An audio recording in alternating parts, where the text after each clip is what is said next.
नमस्कार दोस्तों, आप सभी का स्वागत है हमारे इस YouTube चैनल सरस्वती जी के क्लासेस में। दोस्तों, आज की क्लास में हम झारखंड के वन के क्रम में झारखंड के वन के उत्पाद के बारे में जानेंगे। यानी झारखंड के वनों से जो उत्पाद होते हैं, चाहे वो लकड़ी से संबंधित हो या उसके अन्य उत्पाद हो, उन सभी महत्वपूर्ण बिंदुओं को हम जानेंगे जो एग्जाम पॉइंट ऑफ व्यू से बहुत ही इम्पोर्टेंट हैं और जहां से एग्जाम्स में क्वेश्चन पूछे जाते हैं। तो आइए शुरू करते हैं आज की क्लास। झारखंड के वन, और इस क्रम में है वन उत्पाद या वनोत्पाद।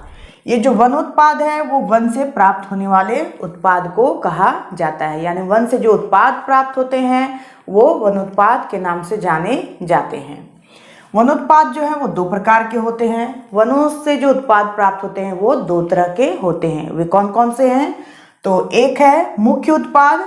मुख्य उत्पाद वे उत्पाद हैं जो लकड़ी से संबंधित उत्पाद होते हैं, वे मुख्य उत्पाद के अंतर्गत आते हैं। और दूसरा है गौण उत्पाद। गौण उत्पाद जो है वो लकड़ी को छोड़कर जो शेष उत्पाद वनों से होते हैं उसे गौण उत्पाद के अंतर्गत रखा जाता है। तो अब हम जानेंगे कि झारखंड में पाए जाने वाले मुख्य उत्पाद कौन कौन से हैं। यानी झारखंड के वनों से जो उत्पाद हमें प्राप्त होते हैं, जो लकड़ियों से संबंधित हैं, वे उत्पाद कौन कौन से हैं। तो सबसे पहले जो इसमें आता है वो है साल, जिसे कि सखुआ के नाम से भी जाना जाता है। अत्यंत कठोर होने के कारण इसका प्रयोग इमारती लकड़ियों, फर्नीचर बनाने, रेल के डिब्बे, पटरियों के स्लैब आदि में किया जाता है। यानी साल या सखुआ का जो वृक्ष होता है, ये इसकी जो लकड़ी होती है वो बहुत ही कठोर होती है और इसी कारण इसका प्रयोग जो है इमारत को बनाने वाली लकड़ियों में, साथ ही फर्नीचर बनाने में, रेल के डिब्बे, रेल के पटरी और रेल के स्लैबों में किया जाता है। अब है कि साल के पुष्पों को सरई फूल, बहुत ही इंपॉर्टेंट है, यहाँ से क्वेश्चन पूछा जा सकता है। साल के पुष्पों को सरई फूल तथा इसके बीजों से निकाले जाने वाले तेल को कुजरी तेल कहा जाता है। ये भी इम्पोर्टेंट है कि साल के पुष्पों को क्या कहा जाता है, तो सरई फूल, और साल के जो बीज हैं, जो साल के पुष्पों से जो बीज निकलते हैं उससे जो तेल निकाला जाता है उसको कुजरी तेल कहा जाता है। और इसका प्रयोग जो है वो किया जाता है मेडिसिन यानी दवाइयाँ बनाने में। जो देसी चिकित्सालय है वहाँ पे इसका प्रयोग बहुत ज़्यादा किया जाता है। अब है कि साल जो है वो झारखंड का राजकीय वृक्ष है। ये तो सभी जानते हैं कि हमारे झारखंड का राजकीय वृक्ष क्या है, तो ये है साल या सखुआ भी हम कह सकते हैं। अब आता है शीशम। शीशम जो है इसकी लकड़ी काफ़ी मजबूत होती है और इसी कारण इसका प्रयोग जो है वो फर्नीचर बनाने में किया जाता है। इसके बाद है महुआ। यह झारखंड का सर्वाधिक उपयोगी वृक्ष है। महुआ जो है झारखंड में बहुत ही फेमस है और ये सर्वाधिक उपयोगी वृक्ष इसे माना जाता है। क्यों? क्योंकि इसका हर एक पार्ट जो है वो यूज होता है, हर एक पार्ट का उपयोग किया जाता है किसी ना किसी रूप में। क्योंकि इसकी लकड़ी के साथ साथ फल, फूल एवं बीज सभी का उपयोग होता है। अब हम जानेंगे इसकी लकड़ी, इसके फल, इसके फूल और इसके बीज का क्या क्या उपयोग होता है।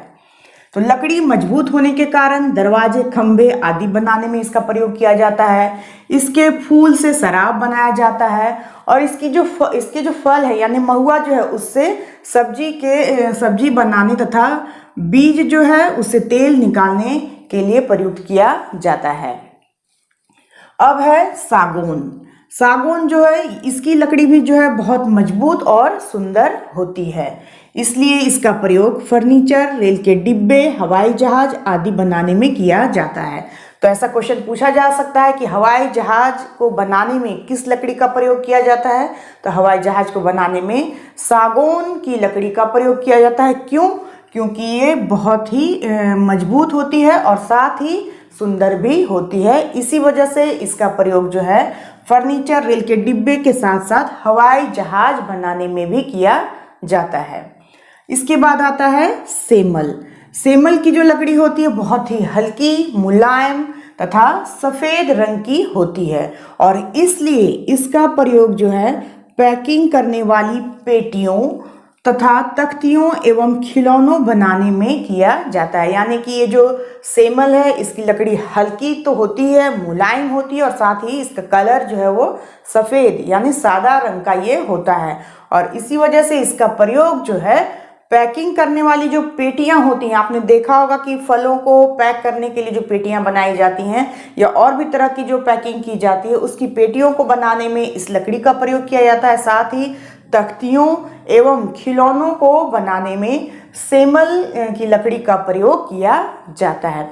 साथ ही आपने सुना भी होगा सेमल की रुई, जो बहुत ही फेमस है और इसकी रुई का भी व्यापक उपयोग किया जाता है। घरों में तकियों एवं रजाई में सेमल की रुई बहुत ही फेमस है और इसका प्रयोग भारतीय समाज में बहुत बढ़ चढ़ के है। तो इस तरह से सेमल की जो रुई है उसका प्रयोग भी बहुत ही व्यापक पैमाने पर किया जाता है। इसके बाद आता है गम्हार। गम्हार की जो लकड़ी होती है ये भी हल्की, मुलायम व चिकनी होने के साथ साथ टिकाऊ भी होती है। गम्हार भी जो है बहुत फेमस है झारखंड में। इसकी लकड़ी जो है वो हल्की होती है, मुलायम होती है और साथ ही साथ बहुत ही चिकनी होती है। इसके साथ ये टिकाऊ भी है और इसी वजह से इसका प्रयोग जो है आजकल फर्नीचर निर्माण में किया जाता है। लकड़ियों पर नक्काशी की दृष्टि से ये अत्यंत उपयोगी, यानी लकड़ियों पर जो नक्काशी आप देखते होंगे फर्नीचर वगैरह में जो नक्काशियाँ जो की जाती हैं उसमें भी गम्हार की जो लकड़ी होती है उसका प्रयोग किया जाता है। यानी कि लकड़ियों पर नक्काशी की दृष्टि से अगर देखा जाए तो यह अत्यंत उपयोगी मानी जाती है गम्हार की लकड़ी। इसके बाद आता है जामुन।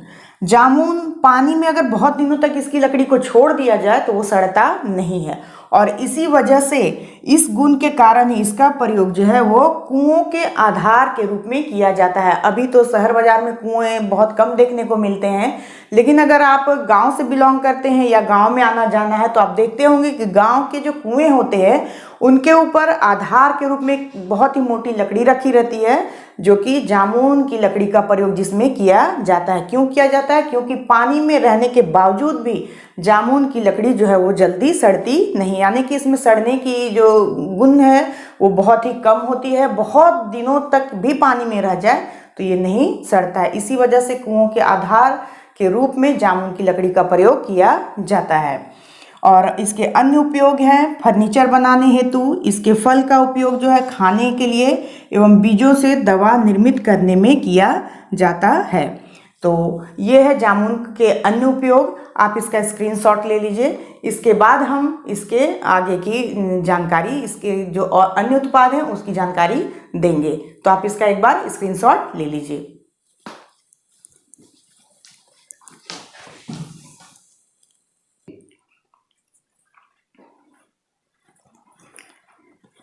तो मुझे उम्मीद है दोस्तों कि आप लोगों ने स्क्रीनशॉट ले लिया होगा। तो आइए शुरू करते हैं हम आगे की क्लास। अब हम जानेंगे आम के बारे में।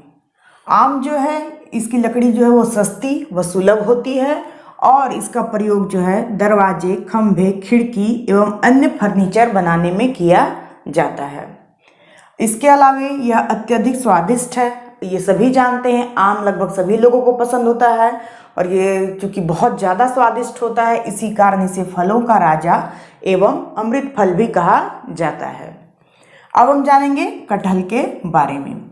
इसकी जो लकड़ी होती है उसका प्रयोग जो है इमारतों के लिए तथा फल का प्रयोग जो है खाने के लिए किया जाता है। यानी कटहल की जो लकड़ी होती है उसका प्रयोग इमारतों के लिए और इसका फल जो कि लगभग सभी लोग जानते होंगे कि खाने के रूप में इसके फल का प्रयोग किया जाता है।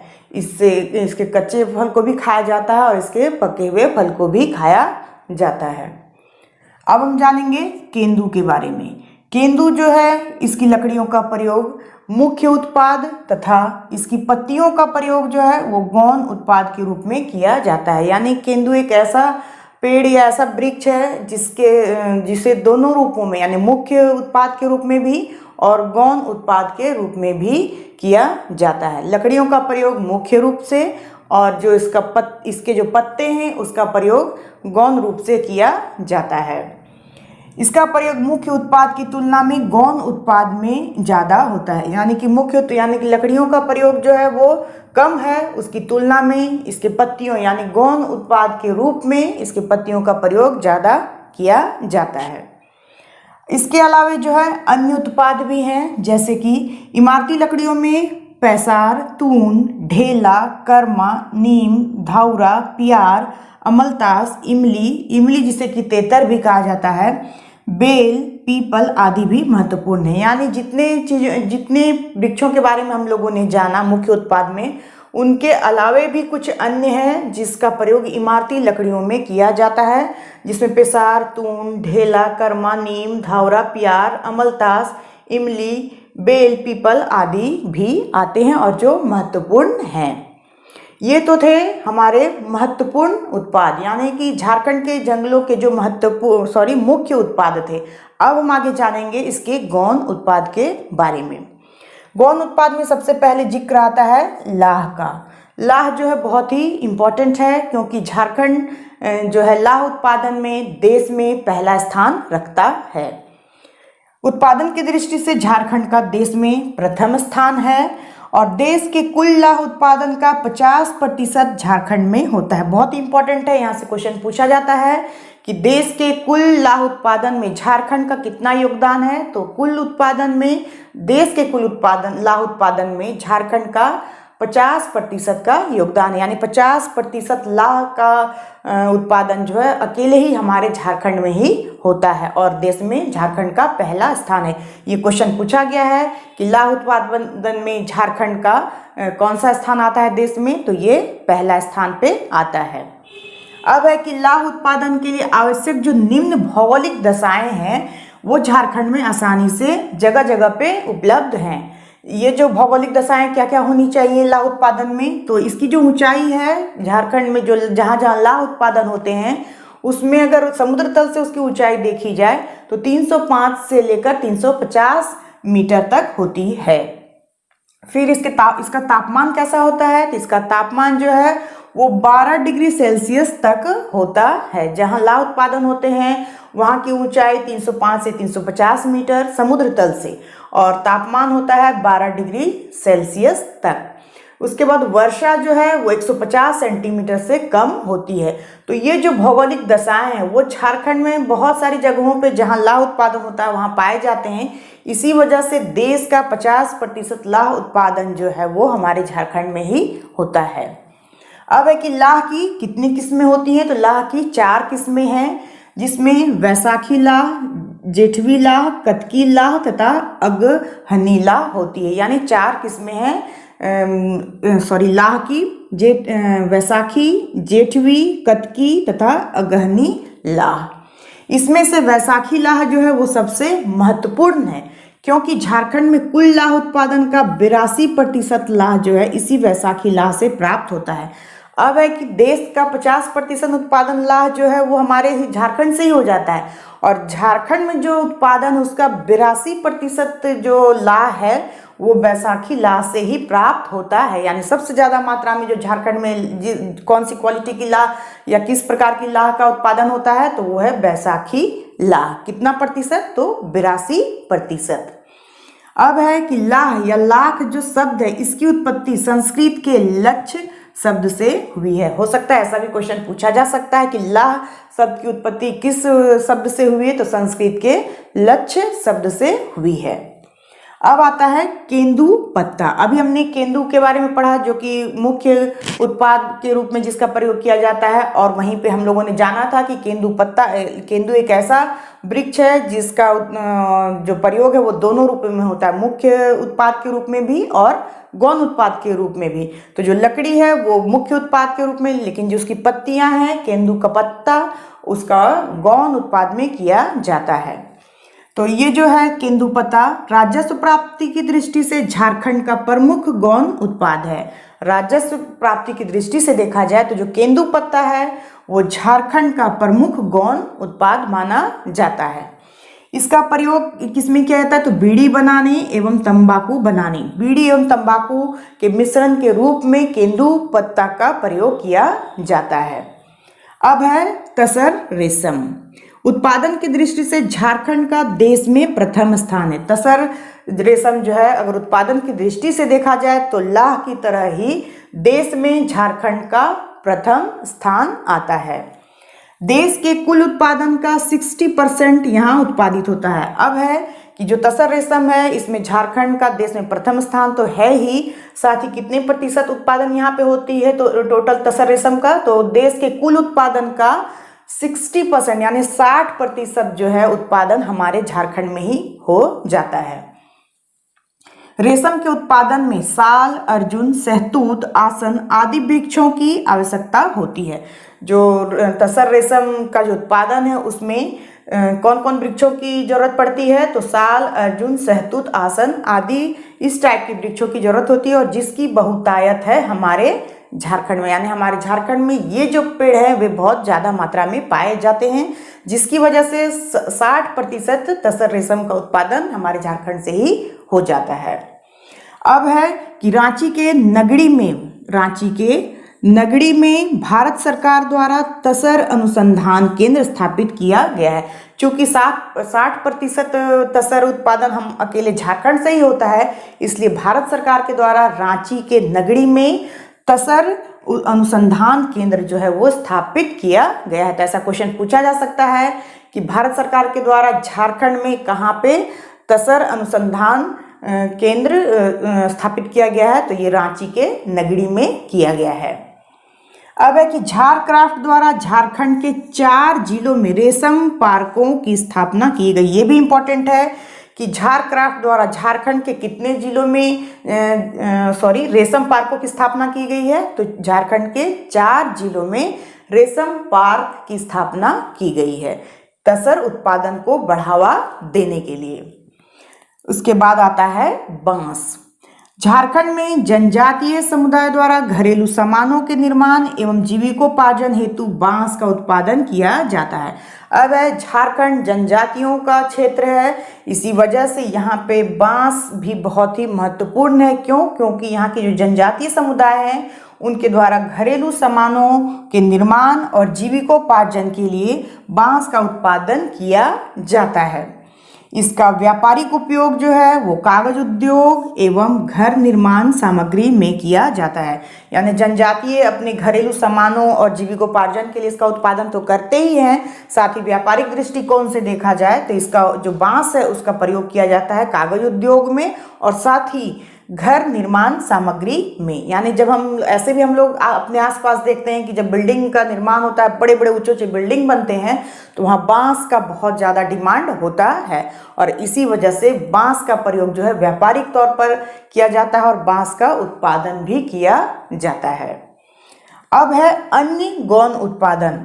तो साल बीज, महुआ पत्ता, चिरौंजी, इमली, आंवला, कत्था, मधु, गोंद, घास, पत्तियां, छाल, जड़ी बूटियां आदि जो हैं वो अन्य गौण उत्पाद के रूप में उल्लेखनीय है। यानी कि इन सब चीज़ों का भी गौण उत्पाद के रूप में प्रयोग किया जाता है। तो ये थी कुछ महत्वपूर्ण जानकारियां झारखंड के वन से संबंधित और झारखंड के वनों से उत्पादित होने वाली सामग्रियों से संबंधित। तो ये जो कि एग्जाम पॉइंट ऑफ व्यू से इम्पॉर्टेंट हैं, हो सकता है यहाँ से एग्जाम्स में क्वेश्चन पूछे जा सकते हैं। वैसे भी 1-2 क्वेश्चन यहाँ से पूछे ही गए हैं, ला से संबंधित क्वेश्चन जो है वो एग्जाम में पूछे गए हैं। तो आज के लिए बस इतना ही। नेक्स्ट क्लास में हम फिर इसके नेक्स्ट टॉपिक के साथ मिलते हैं। तब तक के लिए धन्यवाद। जय हिंद, वंदे मातरम।